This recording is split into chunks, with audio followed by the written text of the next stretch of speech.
Deixa a irmã aqui, o Domingos, aqui perto. E eu estava orando muito que eu queria que ela viesse, pelo menos no última terça, e hoje é essa última terça. E outra coisa, ela também ajudava no louvor, e aí ela não ensaiou, ela não queria ir, viu? Vocês viram? Mas quem sabe faz ao vivo, né, gente? Aí todo mundo viu que ela assumiu aí a posição dela, e nós podemos vê-la glorificando ao Deus dela, ao Pai dela. A irmã Marilene é um milagre dos grandes, com letra maiúscula, porque, humanamente falando, ela sabe disso, Mingo sabe, era muito difícil a recuperação dela. 2013, acho que foi 2013, né? O lúpus levou uma perna dela. 2018, ela teve um aneurisma. Como? Ela ficou cega, verdade. Pois ela teve o aneurisma, foi mais ou menos no mesmo período. E há cerca de um mês e algumas semanas atrás, ela teve um AVC. E foi assim uma cirurgia muito difícil. E aqui ela está, para provar que nosso Deus é o Todo-Poderoso. Ele não é só poderoso, gente. Pode aplaudir o Senhor. Ele é o Todo-Poderoso. Ele ouve a oração dos seus filhos.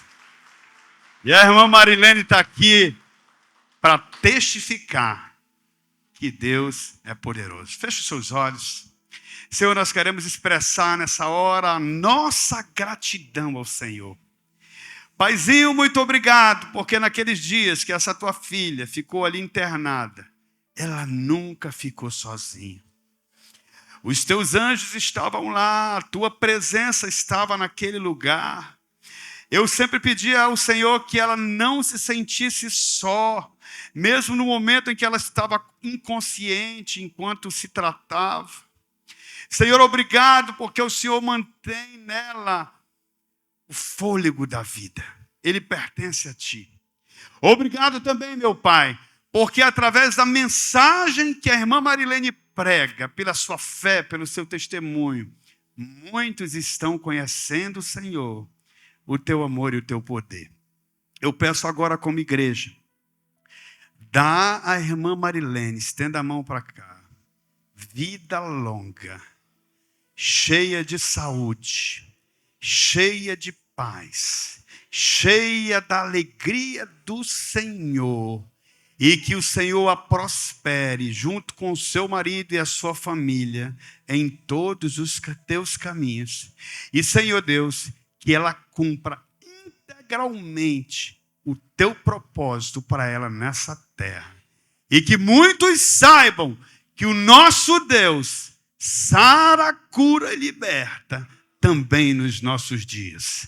Por isso, Paizinho, recebe o nosso louvor, a nossa gratidão, a nossa adoração, pois só o Senhor é digno de receber. E a igreja te aplaude como sinal de que tu és o Todo-Poderoso, o único Deus, Criador dos céus e da terra, o dono da vida és tu. Aleluia, aleluia, aleluia. Amém, amém. Meus irmãos, podem sentar. A gente vive esse momento como se fosse um sonho, nem parece que é verdade. Mas é uma grande alegria poder viver com vocês esse momento. Agora eu quero que você fique de pé rapidinho, enquanto eu chamo o pastor Clóvis. E nesse momento você vai dar uma esticada aqui, ó. Põe aí o esqueleto para esticar, né? Chega aqui, pastor Clóvis. E o pastor Clóvis, podem sentar.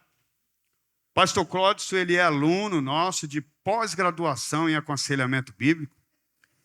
E ele também é um dos pastores lá da IDPB Redenção, do pastor Montefusco.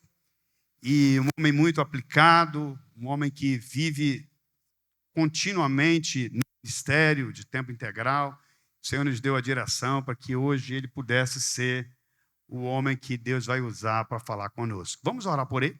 Estenda a sua mão para cá. Senhor, usa o teu servo com poder e autoridade. Que a sua boca, Senhor Deus, seja a tua espada de 2 gumes. que vá no profundo de cada um de nós. Senhor, prepara o nosso coração, remove toda a resistência, Senhor, do velho homem, do inimigo, ao ouvir a Tua palavra, e apenas, Senhor Deus, que possamos ouvir apenas a voz do Espírito Santo através do Teu servo. Usa ele com poder e autoridade, em o nome santo de Jesus. Amém. Obrigado, pastor. Boa noite. É um prazer e um privilégio estar com os irmãos aqui. Também faz parte do Ministério de Homens, lá da Redenção, os Lions.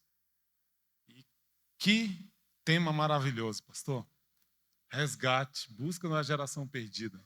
Poxa, que maravilhoso. Vou copiar, tá? Vou copiar. Quero compartilhar algo que Deus tem falado muito conosco. Deus tem falado demais de paternidade. E eu acho que isso não é à toa. Porque estamos sob ataque. Amém, homens? Quantos pais eu tenho aqui? Quantos pais? Glória a Deus, é o exército, os valentes mesmo. Nós estamos sob ataque. Porque quando atinge o valente, eles podem atacar a nossa família. Mas nós somos como aquele valente de Davi, que veio uma guarnição dos filisteus, e ele estava ali no meio do campo, ele disse, daqui não passa. Na minha casa não vai entrar. Amém? Você é tão privilegiado, pai, homem, que quando o seu filho olha para você, a referência do pai é você, é o seu rosto. Nas Escrituras, nós somos a imagem do Pai Celeste para os nossos filhos. E para nossas esposas, nós somos a imagem de Jesus Cristo para elas. Isso não é pouca coisa. Isto não é pouca coisa. Que responsabilidade que nós temos, amém? Pega a sua Bíblia, Romanos, capítulo 1, versículo do 18 em diante.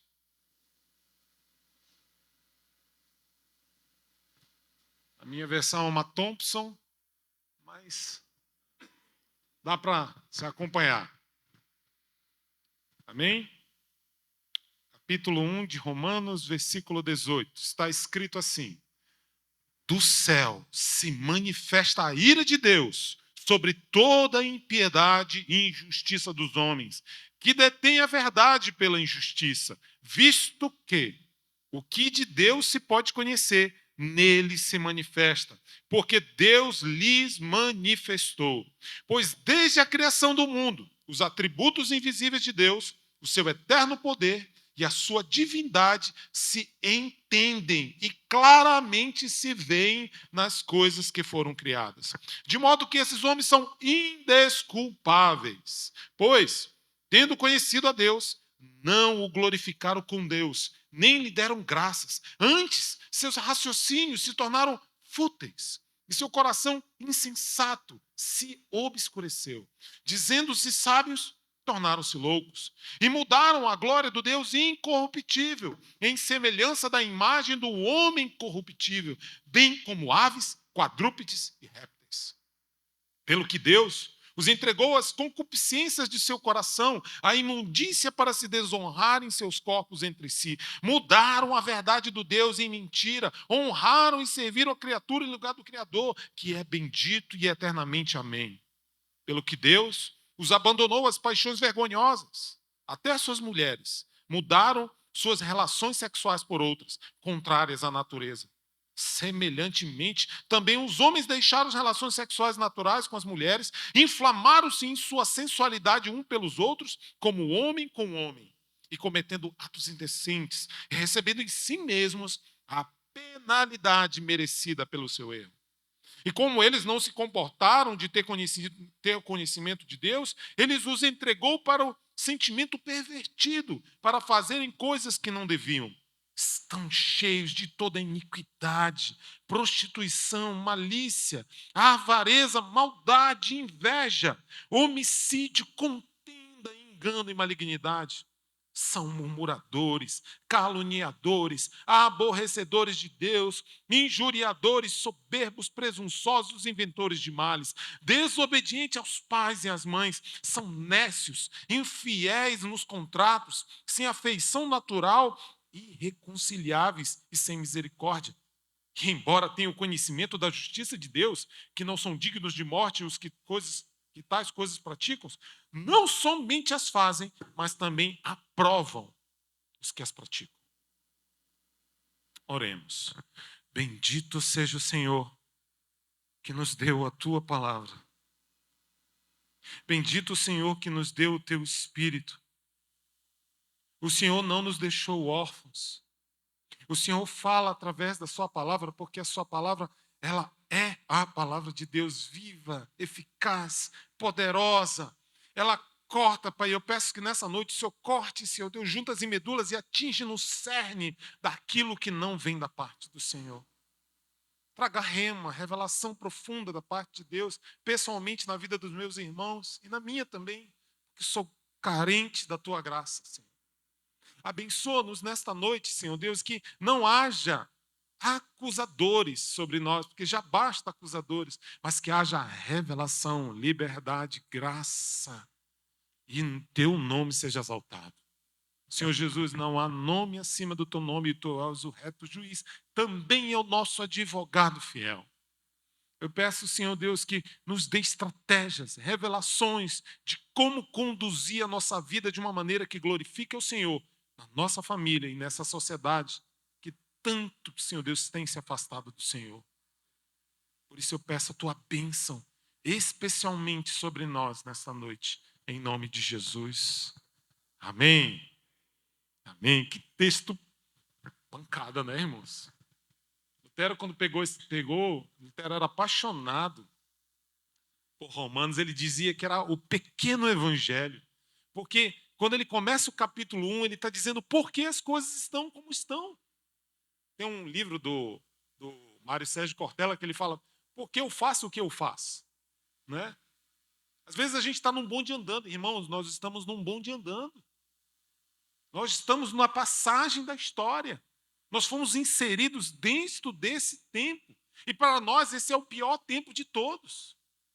Mas sabe, para a gente entender e compreender por que essas coisas estão acontecendo, nós temos a luz da palavra de Deus. E nunca foi tão real as Escrituras. Por isso, a Bíblia não contém a palavra de Deus, ela é a palavra de Deus. Por quê? Porque ela é real. Ela é tão atual como quando Paulo começou a escrever essas pequenas palavras que se tornaram grandiosas. Que ele escreveu para um grupo que estava em Roma.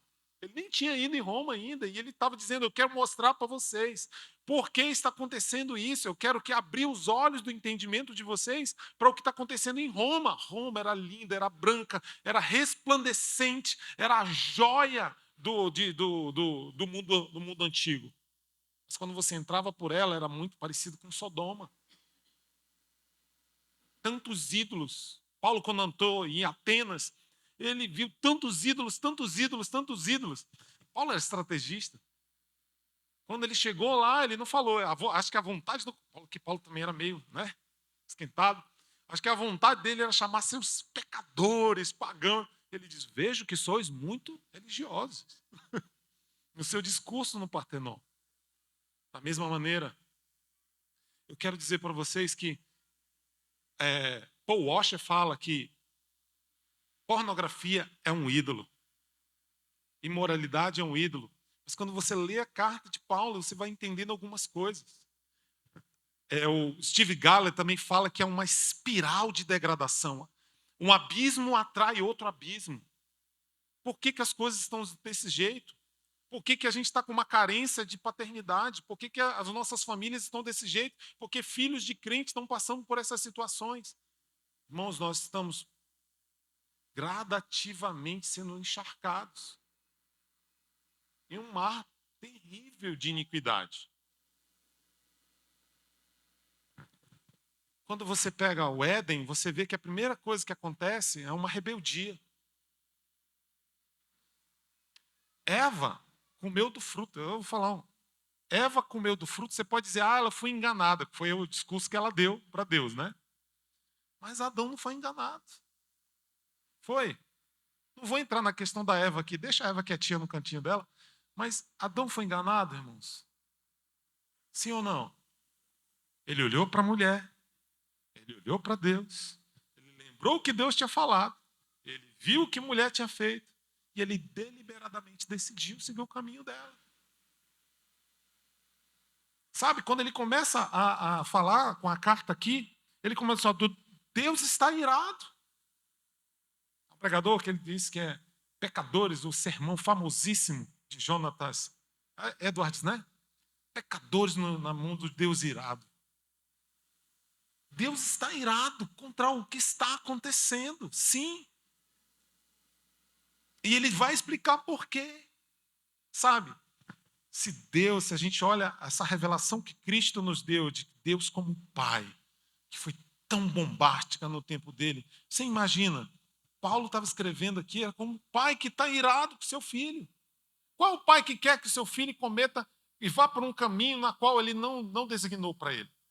Qual o pai que está satisfeito? Ai, estou tão feliz, meu filho agora é um empresário, ele é um vendedor de drogas, traficante.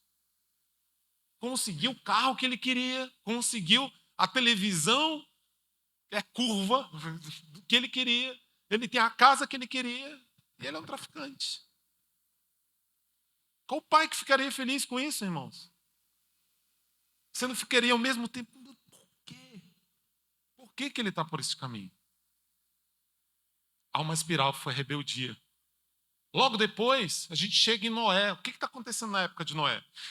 Você olha as escrituras, se você for só pelas escrituras, você não vai ver um certo tipo de idolatria. Não havia aquele que ia lá, cortava uma árvore, fazia, assava bolos e depois fazia um ídolo e dizia, você é o meu Senhor. Ele não tinha isso, não há evidência disso. Mas havia um outro tipo de idolatria, que era o hedonismo. Sabe, a rebeldia ela me leva assim para o hedonismo. O que é o hedonismo? O hedonismo é aquela vontade, consiste na doutrina moral em que busca pelo prazer o único propósito da vida. É o prazer pelo prazer. Eu estou apaixonado, eu quero prazer, eu quero sentir o prazer, eu quero me sentir bem. E aí? O que a gente ouve assim? O importa é ser feliz. As pessoas elas casam para serem e elas se separam para serem.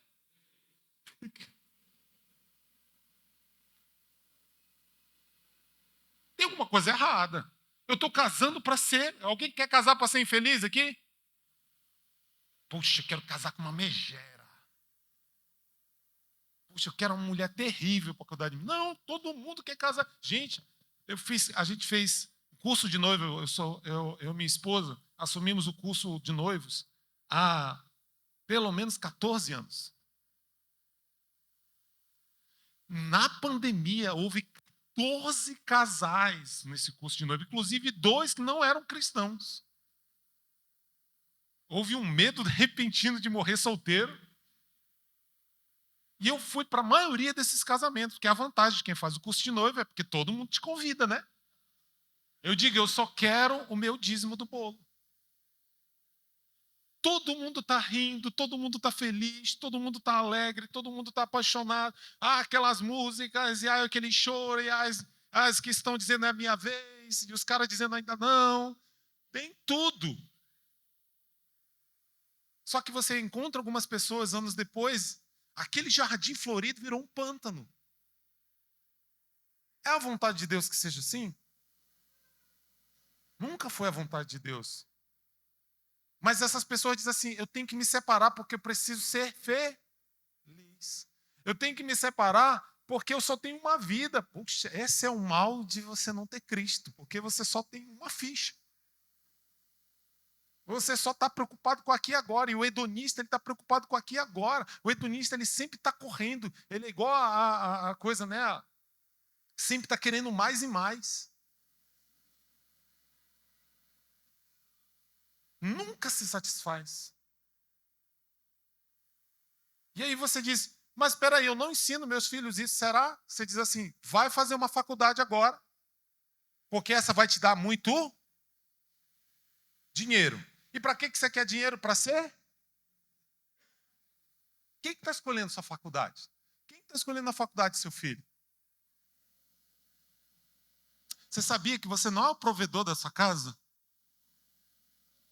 O provedor da sua casa é o Senhor. Você é um mordomo. Porque se você der uma pedrinha na vesícula, quem vai cuidar dos seus? O Senhor. E isso tem sido colocado sob um peso sobre os homens. Que eles são os provedores. Porque o que aconteceu? O feminismo, que é diferente de ser feminina, que o feminismo é uma ideologia, ele tem colocado um peso sobre os homens. Porque antigamente, eu não estou dizendo aqui que todo mundo era perfeito, porque o homem caiu, amém? Cristo veio para nos resgatar, mas o homem caiu. Trataram muito mal as mulheres. Mas o que eu quero dizer é assim, o homem era o cara que ensinava os filhos. Quando alguém vinha querer casar, Átila, com a sua filha, o que ele fazia? Ele ia falar com quem? Com a sua mulher ou contigo? Com você. Que o Gustavo passou na peneira. Vai falar com quem? Vai falar com o pai. Porque ele é a autoridade da casa. Sabe como os caras fazem agora? Vai falar com a mãe. Ganha o coração da mãe e aí força o pai a liberar. É assim? Já tem a dica, se o cara vier por esse caminho, chuta. Amém? O que eu estou ensinando para o meu filho também? Cara, é ele fazer negociação. O dia foi muito difícil, né? Trabalhei muito, eu mereço. Essa palavra eu mereço já trouxe tanto problema. Eu mereço me masturbar. Desculpa usar essa palavra, mas estão falando nas escolas. Pior. Eu mereço. Não é assim que a gente negocia com a carne? Eu posso tomar um cálicezinho dessa cachaça refinada que eu tenho guardado aqui. Estou dizendo que bebida é pecado, não vou entrar em áreas polêmicas. Mas eu posso, eu mereço. Eu trabalho tanto, sabe? O diabo faz isso, irmãos. O inferno, ele trabalha assim. Tua mulher não está cuidando bem de você. Você merece ser cuidado muito bem. Sabe quando é que é enviado uma mulher para seduzir um homem? Porque ela não quer seduzir o solteiro, ela quer seduzir o casado. Sabe quando ela vem? Você teve problema com a sua esposa, em nome de Jesus não aconteceu, seu casamento é maravilhoso, não é mesmo? Mas você tem um problema com a sua esposa, você foi para o trabalho pisando fundo, fazendo buraco no chão de raiva.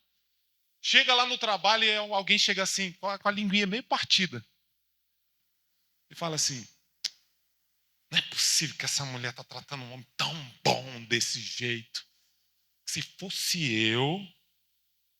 Sentiram o cheiro? Enxofre. Foge, meu irmão. Faz igual José, sai correndo. Não fica, não. Portanto, se você é forte, ele quer saber se você vai obedecer. Foge. Mas o que vai dizer? Você merece uma mulher que te trate bem. Você é um marido tão bom.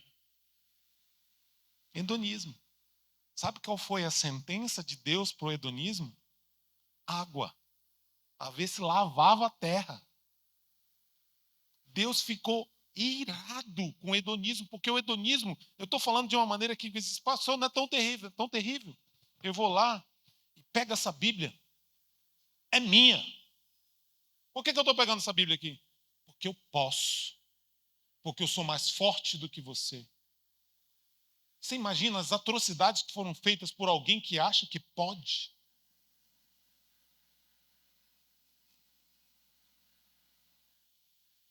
Alguém consegue andar na rua hoje com o celular tranquilo? Pega seu iPhone e vai andando. Aqui deve ser muito tranquilo, porque, né? Mas onde eu moro, meu irmão, onde eu moro tem gente que anda com 2 celulares. Um é o do bandido.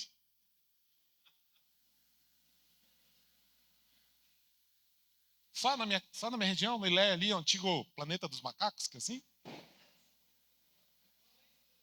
Dei uma memória a algumas pessoas agora. O hedonismo faz isso. Eu posso, eu quero e vou ter. E isso vai para a sexualidade também. Eu posso, meu corpo, minhas regras. É meu, eu. Quem está entronizado, irmãos? Não é Deus. Não é Deus. É tanto que a palavra do a palavra do Marte é um negócio ofensivo hoje, em muitos lugares, mesmo em igrejas. Não, irmão. Não fala sobre morte, não. Sabe quem falou isso para Jesus? Pedro chegou para Jesus e falou assim: não, Jesus, você não vai morrer, não. Ele diz: arreda de mim, Satanás. A palavra de Marte é: eu tenho que morrer. Gente, eu morro. Se o grão de trigo cair na terra não morrer, ele não dá fruto. Sabe, o pai é o grão, você é um excelente grão de trigo. E o meu desejo para você é que você morra. Porque quando eu morro para mim, para que a minha família usufrua do melhor, isso é o maior privilégio para um homem, ele morrer para suas próprias necessidades em prol da sua família. Sabe, o meu pai não foi um homem perfeito, e eu acho que não tem ninguém nessa categoria aqui. Tem? Eu nunca vi meu pai comprar um sapato para ele. Já assumiu, né? Foi arrebatado, né? Está com Enoque e Elias em algum lugar. É maravilhoso, eu aprendi isso com meu pai. Não estou falando para você ter uma vida miserável, irmãos. Mas estou falando que há um prazer em dar que é muito superior em receber. Cristo falava que o maior é o que serve. Tu viu que ninguém lavou os pés dele? Ele lavou os pés de todo mundo, ninguém foi lá e lavou os pés dele. O maior no reino dos céus é o que mais serve. E isso foi dado para nós. Mas o hedonismo diz: me sirvam, me deem, me usufruam, me supram. Deus exterminou a raça humana. Só uma família salvou. Por causa de um homem que decidiu ficar diante do Senhor. O povo de Israel, quando saiu do Egito, eles dizem: não temos mais amarras, ninguém precisa mais me prender, ninguém precisa mais me tocar, ninguém vai mais me falar o que eu devo fazer. E é por isso que eles resmungavam tanto. Quando Moisés subiu, passou 40 dias lá, o que eles fizeram? Moisés está morto. Em vez de eles levantarem um líder, sabe o que eles fizeram? Façam um Deus para nós. Depois do hedonismo, vem o quê? Idolatria. Se for ler aqui, você vai ver rebeldia, cada um fazia aquilo que achava. Vamos ler o texto aqui? Eu amo, bicho, esse texto. Diz assim, ó, versículo 21. Pois tendo conhecimento de Deus, não glorificaram como Deus, que é a rebeldia. Continuando. Deram gás. Antes seus raciocínios se tornaram fúteis, e seu coração insensato se obscureceu. Dizendo-se sábios, se tornaram loucos. Versículo 23. E mudaram a glória do Deus incorruptível em semelhança à imagem. Ele vai para a idolatria. Primeiro vem a idolatria do coração, do eu. Depois vem aquela idolatria de controle. O que é idolatria de imagens? É controle. Eu vou pegar essa imagem aqui, eu vou deixar de cabeça para baixo numa água. Enquanto eu não casar, eu não viro. Não é assim que faziam? Com simpatia com Santo Antônio? O que mais sofria era esse. Ficava de cabeça para baixo, ficava para cima, ficava daquele jeito. Porque eu tenho controle. Eu faço a minha parte e você faz a sua. Isso é bruxaria, gente. Isso é feitiçaria. É controle. E o homem, mais uma vez, eu quero ter controle, porque eu não quero um Deus na qual ele vai dizer o que eu tenho que fazer. Eu não quero um Deus na qual ele seja uma luz e me mostre os meus pecados e me mostre quem eu sou. Não, eu quero um Deus na qual ele se adapte a minha imagem, a minha semelhança. O diabo falou isso, né? Isso é idolatria. Controle. Seguindo a idolatria, nós vemos o que acontece com Romanos. Deus os entregou a todo tipo de paixões. Irmãos, olha o cenário no qual nos encontramos. Rebeldia contra Deus. Essas coisas LGBT, tantas letras agora, mais, eles fazem questão de botar um Cristo afeminado, distorcido. E se voltam contra esse Deus, voltam contra o Senhor que o criou. Quando a gente vê Sodoma e Gomorra, Deus destruiu Sodoma e Gomorra por quê? Por causa do fruto da idolatria. Que era o quê? A imoralidade já era uma praga, irmãos. A juízo de Deus. Depois da idolatria vem o quê que ele fala aqui? Ficam cheios de obra da carne. Tá bom. O que isso tem a ver com os nossos filhos? Nossos filhos estão sendo treinados em ser sodomita. Não, meu filho não vê a cartilhinha que tem lá da escola. Meu filho não pega aquela educação sexual distorcida. Não, meu filho não tem acesso. Mas meu filho, o que ele está assistindo? O que ele está vendo? Sabe, nós homens somos muito visuais, irmão. Nós somos visuais demais. O que está assistindo? Sabe, tem coisas que eu pego lá em casa, eu começo a assistir, eu gosto muito de história, a minha graduação em história, eu gosto muito de história, mas tem coisas que é insuportável você assistir. Porque você começa a assistir, você se sente horrível. Não existe filme para adultos, não existe faixa etária para adultos. Inclusive, desenho hoje está um negócio muito complicado. Ah, o pastor veio aqui fazer regras. Não, eu não estou falando da Disney, eu não estou sendo José Irion, nem nada disso, não. Mas eu quero falar para você, o seu filho está olhando para você. Meu filho tem 8 anos de idade. Sabe, eu entendi que há processos. O primeiro processo é que ele queria botar o meu sapato. Aí ele quer vestir a minha camisa. Ele quer entrar no meu mundo. Ele quer participar da minha vida. Ele quer andar comigo. Depois, o mundo dele começa a crescer, Átila.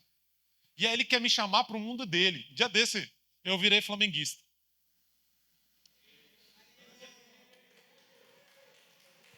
Gente, isso é para chorar. Eu torcia para o Corinthians em 97, irmãos. Parei de torcer para time de futebol quando cheguei aqui, porque o time de futebol aqui é tudo carioca, né? Eu não torci para time, não. Eu não gosto mesmo. Eu não sou fã de assistir futebol. Copa do Mundo, gente, eu estou lendo um livro no quarto. Tá todo mundo lá em casa, tá aqui, me conhece. Meu filho na fé. Só que o meu filho, a primeira palavra que o menino fala qual é? Gol. Não sei quem foi quem semeou isso no coração do menino, mas a primeira palavra dele que ele falou foi gol. Aí, quem que vai jogar bola quando ele chega? Ah, estou eu. Oh, beleza. Brincando de bola com o menino, porque ele queria que eu entrasse no mundo dele. Aí ele ficou sabendo, papai, qual é seu time? Seu time tem. Eu falei, meu filho, há muito tempo atrás eu torci pelo Corinthians. Aí ele começou a querer torcer pelo Corinthians. Só que ele gostou do Flamengo. Então, na minha frente, ele era corintiano.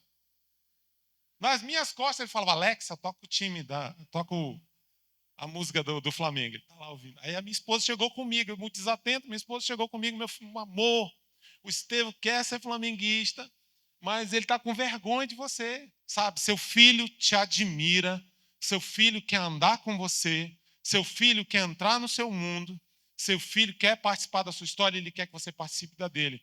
Sua opinião, ela é muito poderosa, pai. Ela é muito poderosa. Eu cheguei, conversei com ele, olhei no olhinho dele. Meu filho, você pode torcer para o time que você quiser, só não pode ser palmeirense. Não, eu falei, pode escolher, meu filho, torça para o time que você quiser. Não se preocupe. Aí você fala, porque você não gosta de futebol. Beleza. Aí ele começou a ver os jogos de futebol. E ele vê toda, pastor, ele sabe toda quem vai jogar. Ele sabe até que vai jogar com o Botafogo, que está na frente. É o Botafogo que está na frente? É, por enquanto, não sei. Aí, o que ele fez? Comprei uma camisa para ele, oficial. Fui lá e comprei a camisa para ele. Estou todo feliz com a camisa. A camisa tá para grudar no corpo dele. E aí Deus ministrou no meu coração. Ele quer que você entre no mundo dele. Eu digo, Senhor, passe de mim esse cálice. Aí o que eu fiz? Fui chamado para o Dia dos Pais para falar sobre paternidade, lá na igreja. O que eu fiz? Comprei a camisa igualzinha dele, botei por dentro igual o Superman, né? Escondi o máximo que eu pude, só não dá para esconder da minha mulher, porque ela lê pensamento. E aí, fui apresentar, fui começar a falar. E olha que eu bagunço com os flamenguistas lá na igreja, que eu digo que Flamengo é igual verdugo, eu falo algumas coisas assim. E eu fui falar lá e teve um momento, você tem que entrar no mundo do seu filho. Eu chamei ele. E ele estava com a camisa do? Amém. Não. Quem dera. Aí, chegou lá e eu tirei a camisa e mostrei para ele. Você tem que entrar no mundo do seu filho. Cara, ele está apaixonado. Só que agora todo jogo ele chega. Está aqui, pai. Para me usar. Entre no mundo do seu filho. Sabe? Você tem que conversar sobre sexualidade com seu filho. Eu não estou falando para falar nada chulo. Eu não gosto de usar palavras baixas. Não, a sexualidade foi criada por Deus. Deus criou isso. Mas se você não tiver um laço com seu filho, todas as oportunidades que você tiver, como é que ele vai falar de um assunto tão importante?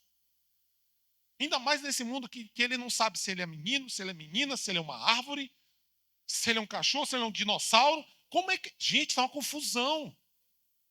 Estava fazendo estágio numa escola pública lá perto de casa. Está uma confusão. A pessoa ela chega de lá, hoje eu sou João, amanhã eu sou Maria, amanhã eu sou Joses.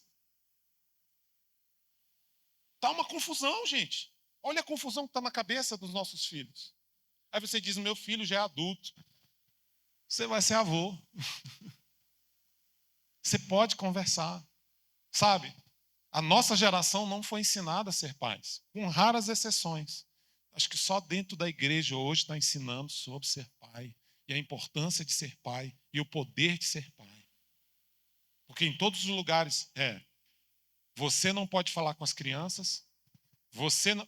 Já foram em consulta de pediatra? Quem tem bebezinho aqui? Bebezinho. Tem alguém?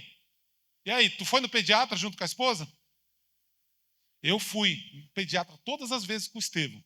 Meu filho é Estevão. Ela não fala com a gente, não. Não existe mais o pai, não. Eu digo, ei, estou aqui. E ele fala, mãe, pai não existe. Eu digo, não, Eu digo, será que virou ghost? Estão tirando, por quê? Porque você é o protetor da sua casa. Você vai ensinar sobre Deus. Seus filhos, o primeiro rosto que eles veem de Deus é o seu. Eles têm que ver a sua adoração ao Senhor. Eles têm que fazer, sabe, quando você pega Provérbios de Salomão, Provérbios, né? Nem todos foram escritos por Salomão, mas Provérbios. Você vê que ele começa ensinando os 3 primeiros capítulos como ele aprendeu do pai. Se foi Salomão que escreveu, ele aprendeu de Davi. O que está ensinando para o seu filho?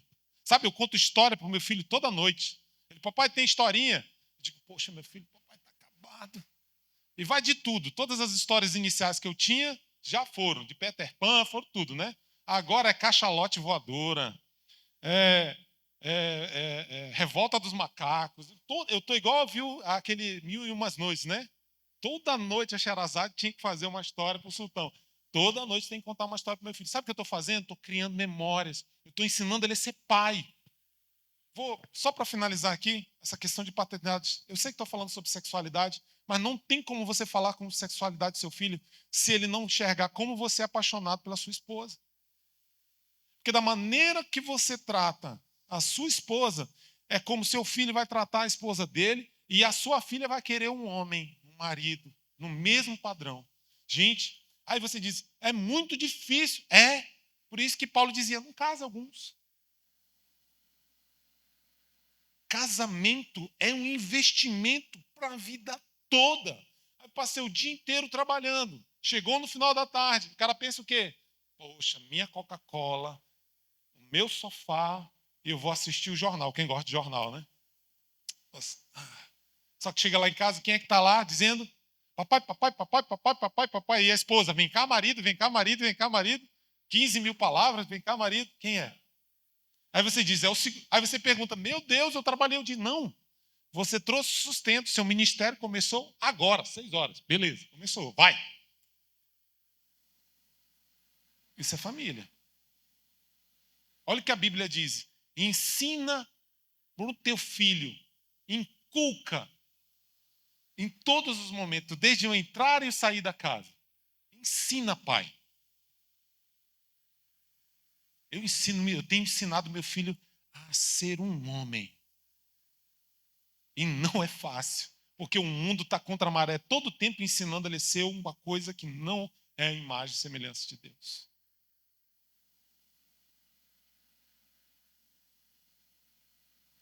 Jó fala assim: fiz aliança com os meus olhos, porque eu vou fixar numa mulher que não é a minha, numa donzela. Se eu passo na rua e fico olhando para uma mulher, o meu filho vai ver, sabe o que ele vai pensar? O meu herói faz isso e eu vou fazer igualzinho.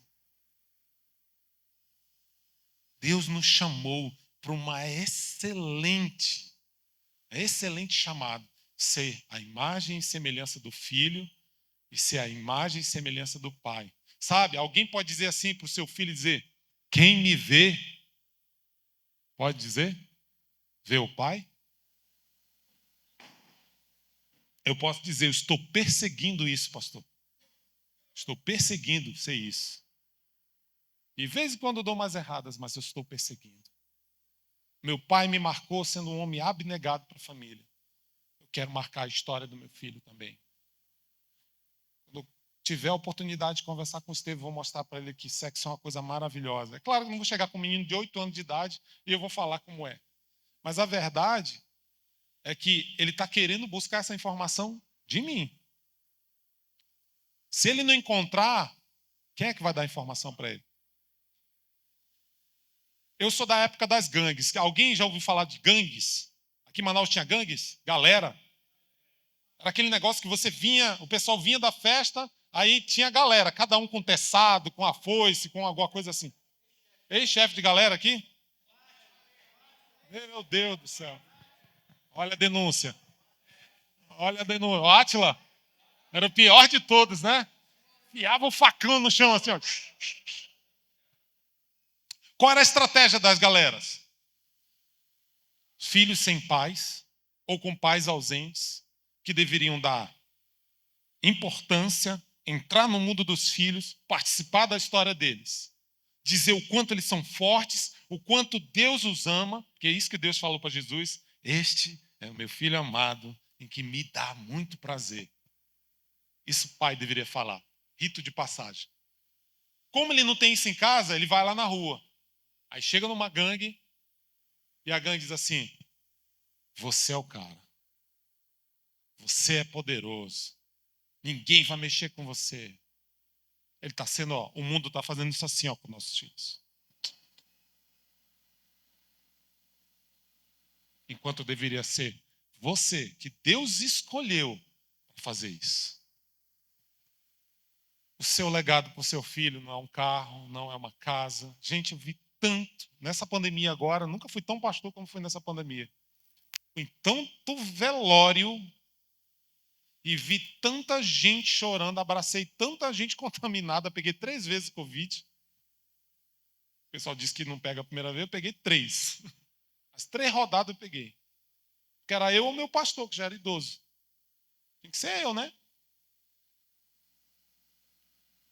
Brigando com herança. Com licença, por favor. Por um celular. Irmão se voltando irmão, por causa de um terreno que a partilha não dava para comprar um celular. Obrigado, senhor.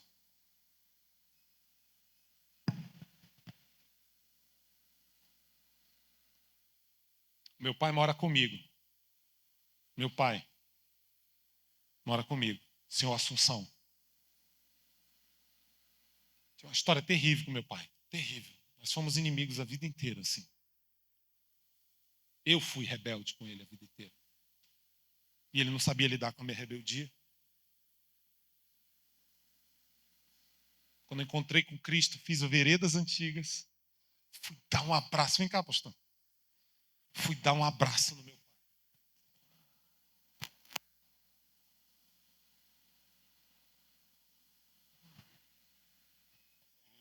Meu pai tremia todinho, porque a gente nunca tinha se abraçado.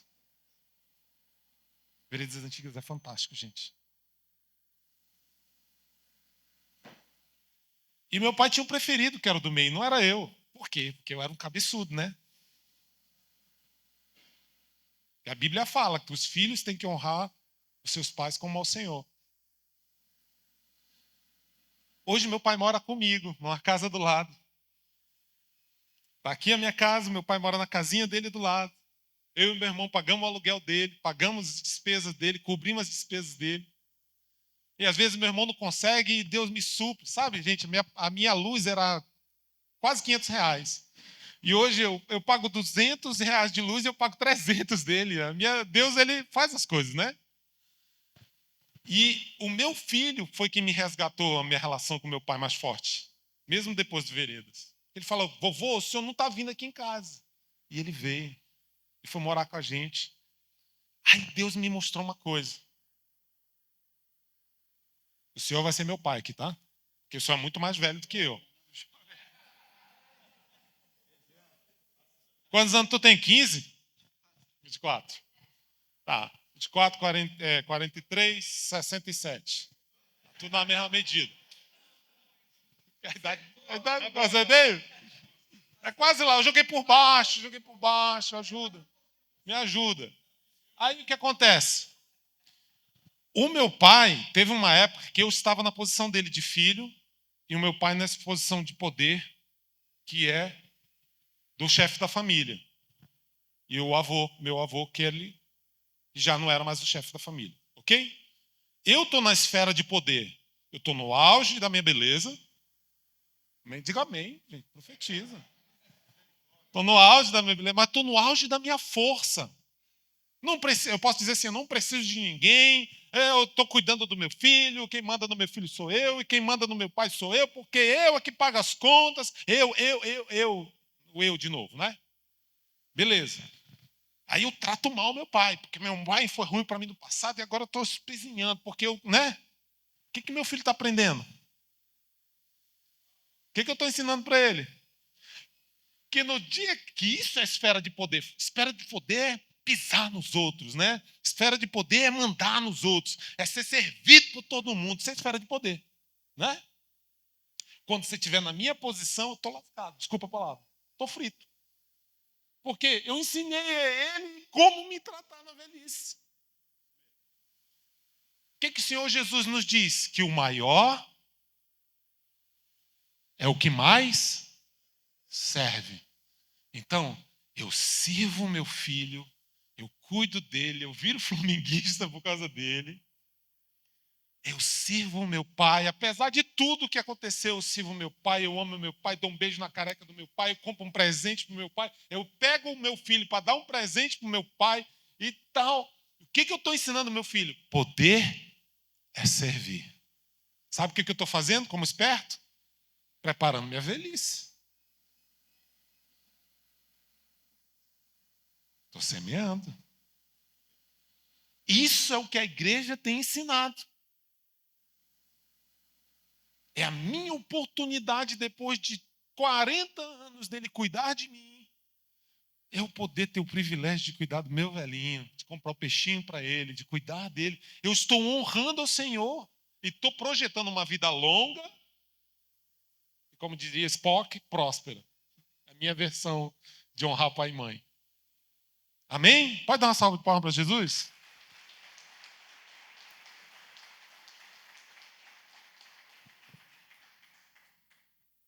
Irmãos, eu acho que eu estou no final do meu tempo. Não vou conseguir falar muito mais. Mas o que eu falo para vocês é isso. Semeie na vida dos seus filhos. Semeie na vida dos seus netos. Ensina, o mundo está ensinando muita coisa. Olha, ensina o menino no caminho que ele deve andar. Sabe o que quer dizer? Sabe, semeia tanto na vida dele sobre o que é ser homem, o que é ser pai, o que é ser, sabe, um homem de Deus. Que quando ele tiver adulto, mesmo que ele esteja comendo uma comida de um porco, como é a situação do filho pródigo, que ele vai lembrar, sabe, gente, toda aquela situação, o mundo não conseguiu tirar uma coisa daquele rapaz: a bondade do pai dele. Ele voltou não porque se achava com direito de filho, que até isso foi arrancado, Mas a bondade do pai dele não vai. Meu pai, até os empregados, ele trata melhor do que isso. Então, quando você ensina o seu filho, quando alguém chegar e dizer para ele isso é amor, ele diz: não, isso não é amor. Isso é como se trata uma mulher? Não, isso não é como se trata uma mulher. Isso daqui é sexo? Eu digo: isso aí não é sexo. Porque ele sabe a verdade enraizada no coração. Fique de pé em nome de Jesus.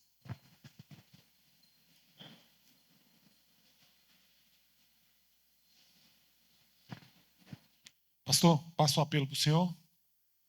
Posso? Em nome de Jesus, eu não vim acusar ninguém. Eu estou em obras. Diga assim: eu estou em obras, perseguindo aquele que é perfeito, Jesus. Amém? Eu estou em obra, irmão. Eu sou um franguinho. Eu sei que tem muita gente aqui que é avô. Eu só quero dizer que você pode ser melhor. E que em Cristo Jesus você anda sobre as águas. Em Cristo Jesus você vai ver coisas maravilhosas na sua família. Eu quero dizer que é mesmo nas tribulações há motivo para glorificar o Senhor. Sabe? Então eu quero orar por você. Você que é pai. Você que é pai. O Espírito do Senhor, ele vem para te resgatar. Ele vem para dizer o quanto a sua obra não acabou. Ele faz assim, ó. Tem ar? Então não acabou ainda o jogo. Amém? Dá para virar o jogo, não dá? Dá para virar o jogo. Dá para a gente ser o pai mais extraordinário ainda. Dá para a gente ser o avô mais extraordinário ainda. Dá para a gente ser o maridão. Tem tempo. Tem muito tempo.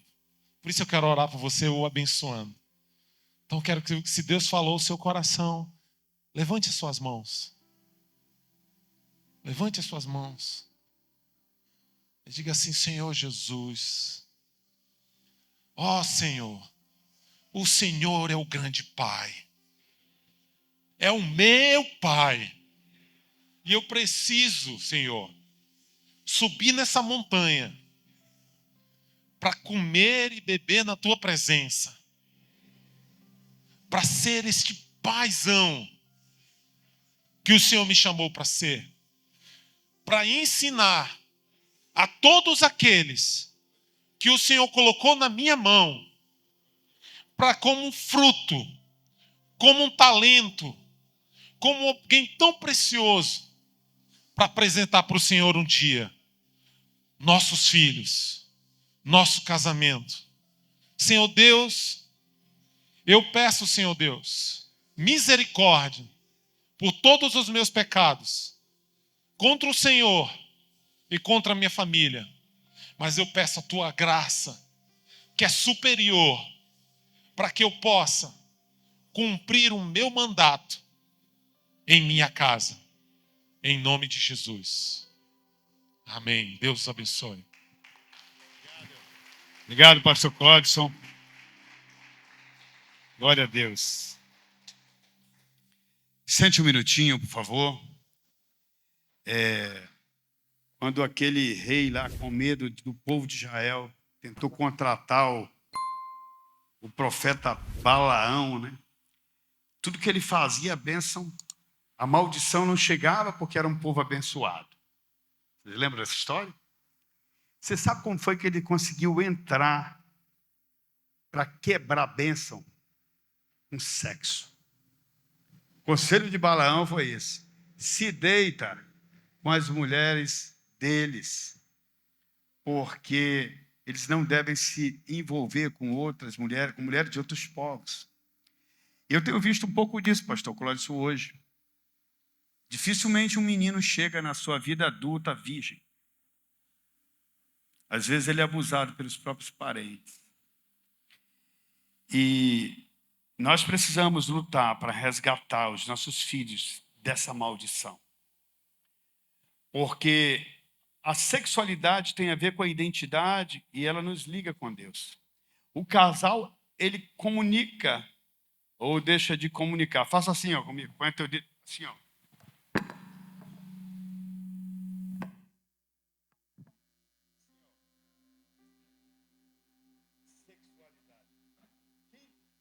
Quem comunica a sexualidade é o casal, né? Porque, como o pastor Cláudio falou, ele vai ver o pai dar beijinho na mãe, a mãe dar beijinho no pai. Ele se sentir pertencente, né? Afetividade. Faz assim, ó. Afetividade, ele vê no casal. E o companheirismo, faz assim, ó. O companheirismo.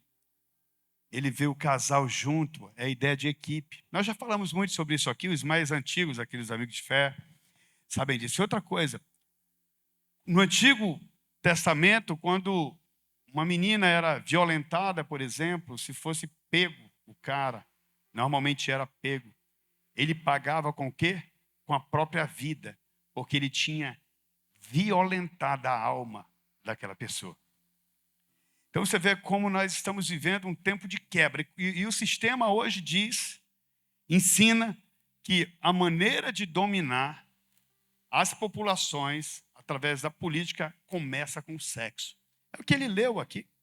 O homem entregue aos seus prazeres e começa a se desonrar. E daqui a pouco não tem mais nenhum valor moral. Acaba todos os valores morais. Então eu quero finalizar essa série pedindo a você: ore pelos seus filhos. Proteja os seus filhos. Seja amigo da sua menina, do seu menino, do seu neto, da sua neta. Porque no momento em que eles são violentados, a alma deles é violentada. E a gente precisa, nós que temos que cuidar dessa geração. Tá bom, gente?